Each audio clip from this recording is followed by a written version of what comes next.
So I have had these cute little charm packs sitting here for a few weeks now, and I just love, love, love, love, love them. I don't have a cat anymore, but I still love cats.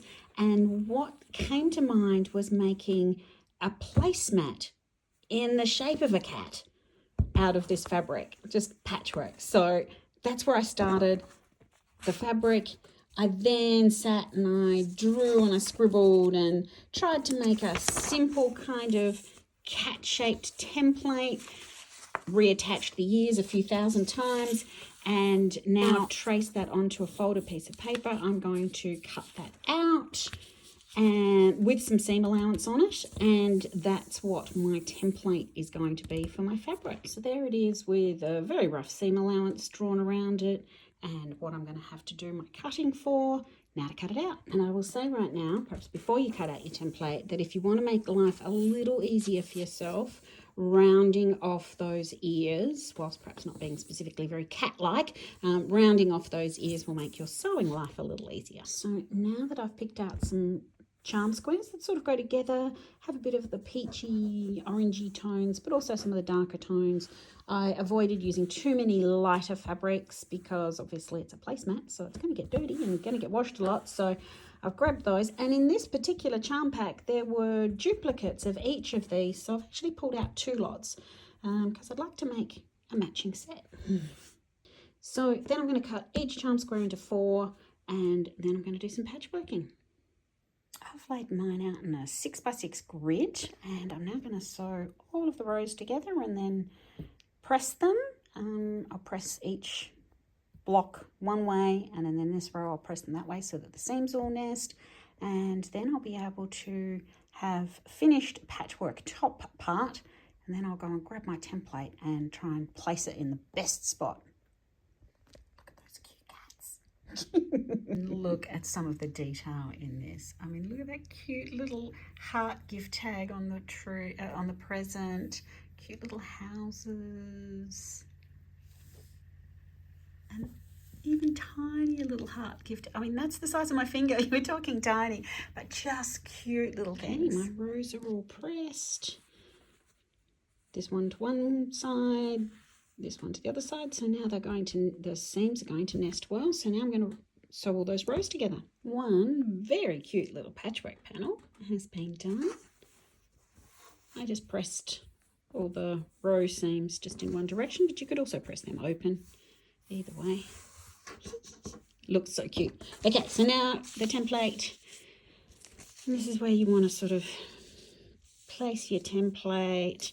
I'm trying to think that maybe that bit will be just where that seam is. So those 2 blocks are not actually going to be in the placemat. I think that's sort of about where it's going to be. So I'm going to mark around that with an air erasable pen, and then cut out. Now we've got our seam allowance in here. We've got our little 1/4 inch seam allowance in here. So I'm going to cut out all the way around my template, and then I'm going to also cut out, as I have on my little template, another one in this shape with the background fabric, so the base fabric that's going to be on the back of my placemat, and also from some batting. And I might look at what batting I have. If I've only got really thin batting, I might put 2 layers of batting in there just to give it a little bit of extra thickness. So off to do that. So I have now marked all the way around the template, so I could remove the template and start cutting. But if you are a bit concerned about that, you're worried that your template might slip, feel free to pin it. Alternatively, because we've got our template that we cut when it was folded over, you could also fold your fabrics, and it might be that you want to give it just a little bit of a press, right in half on that seam. I'd probably go and take that to the ironing board and actually give that a press, and then place your template again on that fold, pin it, and you could cut that out, and then you're absolutely sure that where you're cutting, you're getting the exact same on both sides. Your choice. Okay, we have the startings of our placemat. I'm loving that. That's looking very cute. A few little bits of scraps. I could probably you know, reuse some of those because they're almost full squares and 2 full squares in the middle there. So a few useful scraps. Okay, now on to cutting out the same but in my backing fabric. So I found this lovely fabric in my stash from Amy Sinibaldi, and it's got the lovely navies plus also these sort of peachy coral tones that are also over in my cat fabric. So this is going to be my backing to my placemat. Now I'm going to use the folded in half template. My fabric is folded over, so I'm just going to put my template right up against the fold, pin it in place, and then cut out. So that was pretty easy. I do have these cool scissors that sort of allow me to cut while the scissors are sort of still flat. Makes for cutting out templates like this and also for garment sewing so much easier. So I'm just going to pull these pins out, take my template off, and there is my background or my backing fabric. So my backing fabric, I'm going to have my batting next obviously, and then my front. Okay, off to choose my batting that's going to go in the middle. Okay, I found some scrap batting or leftover batting in my drawer, and I'm going to use 2 layers of it because it is pretty thin. I think it might almost be, I was going to say it's 100% cotton, but no, I think it might be a poly cotton blend, but it's very thin. So I'm going to use 2 layers of that. Now this is where we need to make some decisions. Do you want to quilt with your backing, your batting, and your lovely front top and quilt through all 3 layers?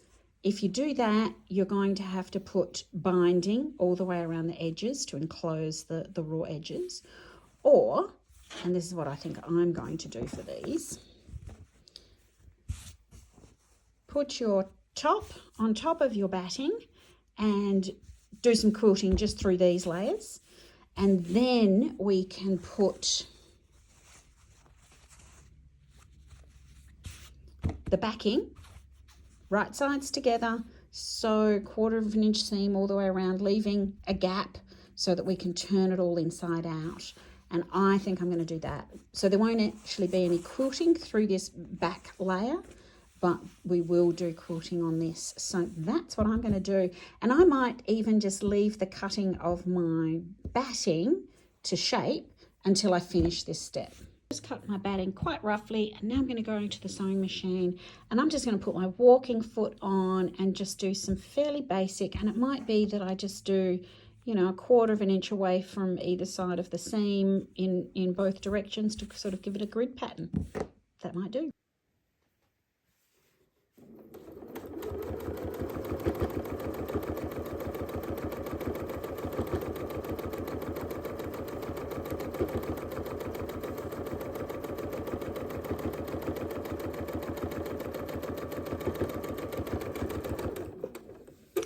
There is my quilted cat top with the batting. And if you're struggling to sort of see whether you have or you haven't sewn a particular line, it's easiest just to look over the back because you can quite quickly see I've managed to find all of them. Excellent. So there we go. I am now going to trim out at the edge of the patchwork and start putting it all together. Okay, I've trimmed out the shape for the front, and I'm placing my backing fabric right sides together, and I'll get them all lining up in all the right spots. And then I'm going to use my little wonder clips, and I will clip all the way around, but I will leave probably down here on the bottom a space so that I can turn it all out. So it needs to sort of be able to fit my hand, so a good 3 inches or so. And then I'm going to sew a 1/4 of an inch around, just taking it nice and slow, going around all the shapes and edges and things like that. And I'll come back and show you how to trim the little seams and to turn it inside out. Okay, so there it is, all pinned or clipped. And I've actually used different colour clips to remind myself when I get to it that that's where I'm leaving my opening. And I'll start one side or the other. And if if you flip it over, you'll see there's a few spots here that, you know, the backing fabric is just that little bit wider than my front that's been quilted. Because when you quilt things, it does actually shrink a little bit. So don't be too stressed about that. I've just made sure that it's nice and flat on here, so I'm not going to get any puckerings and things on the back side. Let's go do some sewing. I'm just going to do a couple of little back stitches at the beginning, because when we are pulling it all inside out, it does put quite a bit of stress on that seam. So just going to do a little bit of back stitching.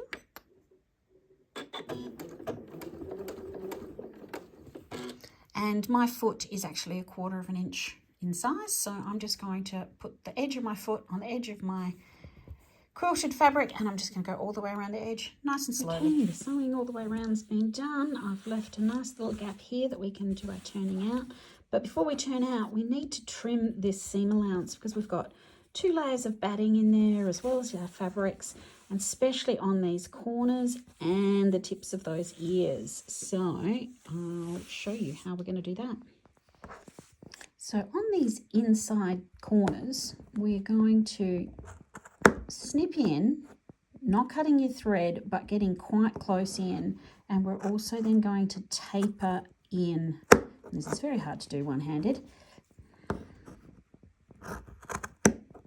From each of those. So we've got not very much fabric on that very, very tight corner. And for each of the rest of the seams, all of the circular seams, you can either just do little notches,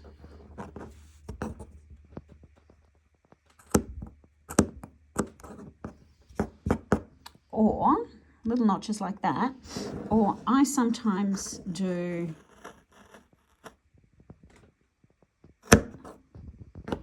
little bits like that.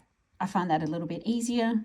I keep away from the seam itself and don't have to have a really, really sharp tip to my scissors. Now, on the ends of the ears, we're going to pare down that corner quite a lot. I'll do some more notches in, obviously, that bit there. But we do still need a reasonable amount of fabric the other side of the tip. When I was sewing, I actually did some back stitches there as well, because again, that's going to be sort of a bit of a point as we're turning.